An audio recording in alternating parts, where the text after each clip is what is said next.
It was raining when Daniel Moore buried his twin brother, David. The town of Ashfield watched silently as the coffin was lowered into the ground. According to the police report, David had driven off a cliff late at night, an apparent accident. But Daniel knew it wasn't just an accident. He felt it. He had felt something break inside him the moment it happened, as if something unnatural had passed between them. Weeks passed, but grief clung to Daniel like a second skin. He moved into David's apartment, telling himself it was temporary. The place felt foreign, though they had once shared everything. But then the first letter came, handwritten, sealed, and slipped under the door. "You took my place. Now live with it." He stared at the message for hours, his reflection twitching in the dark window beside him.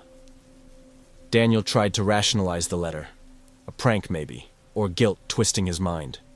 But when more letters appeared, on his bathroom mirror, his kitchen table, even in his coat pocket, his nerves began to fray. David's old belongings were still in the apartment. Daniel found David's journals and phone. He started digging, needing answers. The entries were unsettling. Pages scribbled with mirror images, drawings of two identical men locked in a constant struggle. One page read, "Only one can remain. One must forget." Late at night, Daniel began hearing footsteps pacing in the hallway. The lights flickered. The face in the mirror lingered a second too long. Something was wrong. He began to question if David had ever truly died. Desperate, Daniel sought help. He visited Dr. Elaine Whitmore, a psychologist who once treated David. She hesitated at first but agreed to share the case files. What Daniel read froze his blood. David had a condition, dissociative identity disorder, stemming from a deep childhood trauma involving their mother. One identity was quiet, thoughtful. The other, manipulative, violent, obsessive. David had named that identity Daniel. Daniel reeled. Was he the real Daniel or the fractured identity of David? The possibility clawed at his sanity. He started watching old home videos, searching for proof of his own existence. But the tapes were either missing or distorted, with voices overlapping, names whispered wrong. Daniel began to black out. Hours would vanish. He'd wake up in unfamiliar places, hands dirty, clothing changed. He found bruises on his neck he didn't remember getting. Neighbors said they saw him arguing with someone outside. But he was alone. Surveillance footage from the elevator showed him stepping in alone, then stepping out with someone who looked exactly like him. But the footage glitched right after. He started to suspect the truth. Maybe he wasn't Daniel. Maybe he was David, and the guilt of what he'd done had fractured his mind. Maybe he had killed his brother and assumed his life. One night, Daniel followed the sound of dragging chains to the basement of the apartment building. There, he found a hidden room, locked, covered in dust. He broke it open. Inside, a mattress, a mirror, claw marks on the wall, and dozens of voice recordings labeled Daniel control attempts. One recording played, "If you're hearing this, it means Daniel has taken over. He believes he's me now. But I won't be silent forever." A scream echoed behind him. The door slammed shut. Daniel turned and saw his own face staring at him from the shadows. From that night, reality collapsed. Daniel couldn't tell when he was awake or dreaming.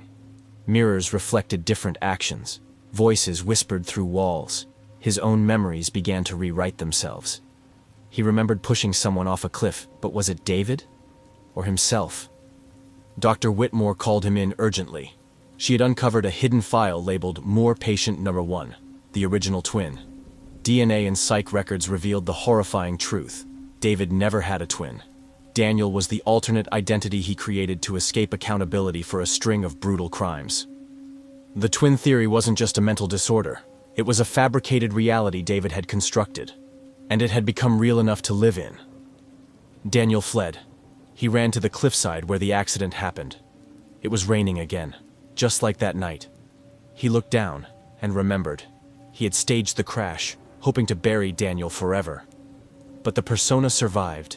It clung to the edges of his mind, resurfacing, rebuilding itself, becoming the dominant one. Now, he was the fracture. Suddenly he saw himself on the other side of the railing, smiling, taunting, They struggled. One slipped. Only one climbed back up. Weeks later, Dr. Whitmore held her final session with the man claiming to be Daniel Moore. He seemed stable, polite, calm.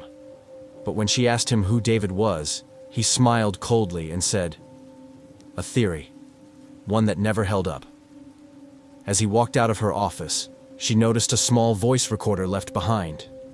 She pressed play. "If you're hearing this, Daniel 1, I'm still in here. Somewhere. Please, don't forget me."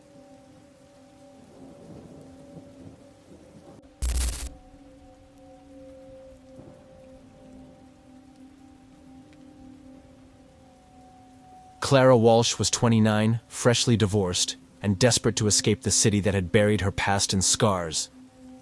She arrived in the small coastal town of Greyhaven on a gray Thursday afternoon, dragging 2 suitcases and an unfinished chapter of her life behind her.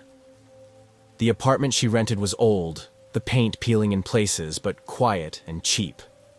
Apartment number 8 on the 3rd floor, overlooking the sea. Her landlord, Mr. Hellman, was an old man with shaking hands and a voice like gravel. "There's no one in room 9, he said with a grunt when she asked about the room next door.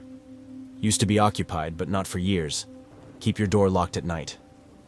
Clara smiled politely, not asking further. That night, just past midnight, she heard a child crying, softly, muffled, coming from the wall shared with room 9. The next few nights followed the same rhythm.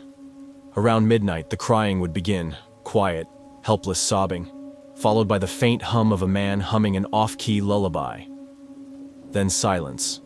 Clara called the landlord. "You sure no one's in room 9? "I'm sure," Hellman snapped. "You're hearing things. Maybe pipes." But Clara checked. Room 9's door was always locked. The peephole was covered from the inside. No light. No sound during the day. But the crying returned each night, sometimes joined by a man's low voice laughing, as if mocking the child. Clara placed her ear against the wall and heard a whisper. "I told you not to scream." Curiosity became obsession. Clara tried to peek under room 9's door with a flashlight, nothing but dust. She placed her phone next to the wall one night, recording audio.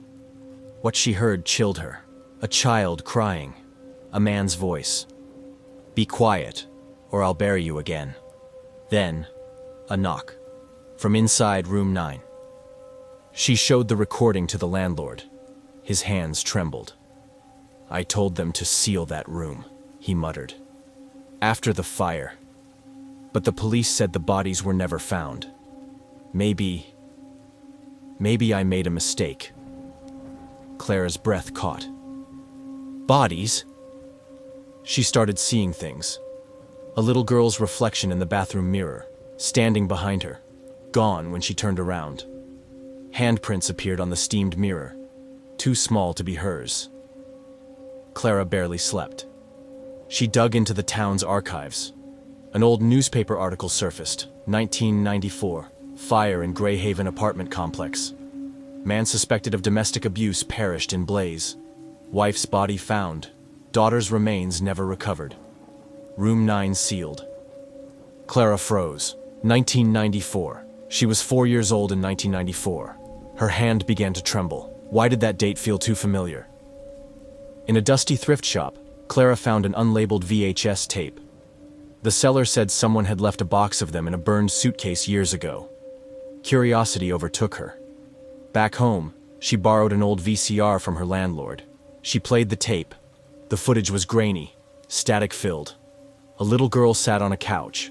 Black hair, pale skin, blue dress. A man off-screen shouted. The girl flinched. The camera dropped. Screams. Fire crackling, a door slamming, then static. Clara screamed and stumbled back. That little girl was her. The next night, the crying grew louder. She heard knocking on her wall, rhythmic, urgent. "Let me out." The door to room 9 was ajar. Against all reason, Clara stepped inside. Dust, burned wallpaper, a child's toy on the floor. In the corner, a small mattress, rotting, stained. Suddenly, the door slammed shut behind her. And then she heard it. Footsteps. Heavy. Deliberate. From inside the room. She turned. No one. Then, a whisper by her ear. "We're still in here, Clara." Clara remembered. She didn't move here by chance. She had lived in room 9 as a child. Her father had beaten her mother. One night, he locked them inside and lit a fire. Her mother died. Clara survived. She was found, barely breathing, and sent to foster care. The trauma wiped her memory. She had returned to the only home she had as a child, drawn by the echoes buried in her subconscious. But now something else lived here. The twisted memory of her father, the residual pain of her mother, and the ghost of the child who never escaped. Clara fled the room, but room 9 never truly let her go. Now, every night at midnight, the crying begins again.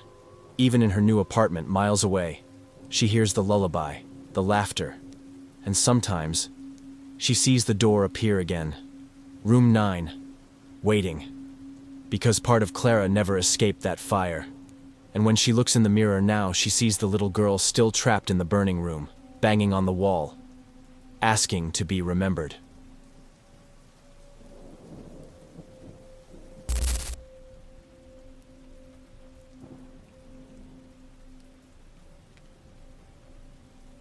Evelyn Reed had always been drawn to silence. After the chaos of city life and a string of personal losses, she wanted a clean break. So when the small Victorian house on Millstone Lane went up for auction, she bought it without a second thought. The house was cheap, too cheap. The real estate agent said it had belonged to an old couple, both deceased. No family, no records. Evelyn moved in with nothing but a suitcase, a notebook, and the feeling that she'd been here before. She couldn't explain it, but the layout, the smell of the wood, the staircase, it all felt familiar.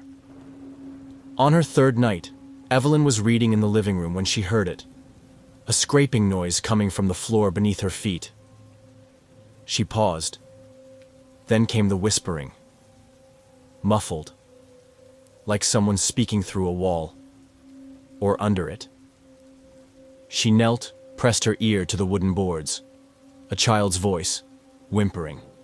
A word, cold. Startled, she pulled back. She laughed it off. Old houses creak. Maybe a raccoon got in. But that night she dreamed of a child locked in a small, dark space, screaming her name. Evelyn couldn't let it go. The next day, she tore up part of the floor in the hallway, where the sound had come from. She found a hidden space, small, cramped, lined with old insulation. Inside, nothing but a rotted blanket, a small stuffed rabbit missing an eye, and a faded drawing taped to the wall. The drawing was of a woman, pale skin, long black hair. The woman looked exactly like her. Evelyn stumbled back. Her hands trembled. How could that be? The voices returned, stronger, clearer. They weren't whispers anymore. "You left me. Why didn't you come back? You promised." Evelyn began seeing things. A small girl darting through doorways, always just out of sight. The girl wore a blue nightgown, always barefoot. Her face was blurred. But her cries, those sounded heartbreakingly real. Evelyn searched the attic, the basement, even city archives. No reports of missing children, no record of any girl ever living in the house. But her own name, Evelyn Kate Reed, popped up in a child services report from over 25 years ago. The address, Millstone Lane. Behind a loose brick in the fireplace, Evelyn found a small notebook, a journal. It wasn't hers. It was written in a shaky, childlike hand. "Mommy said if I stay quiet, the bad man won't find me. She left the door open a little so I can breathe. I don't think she's coming back." At the back of the journal was a name, EVR, and then Evelyn remembered. She wasn't new to this house.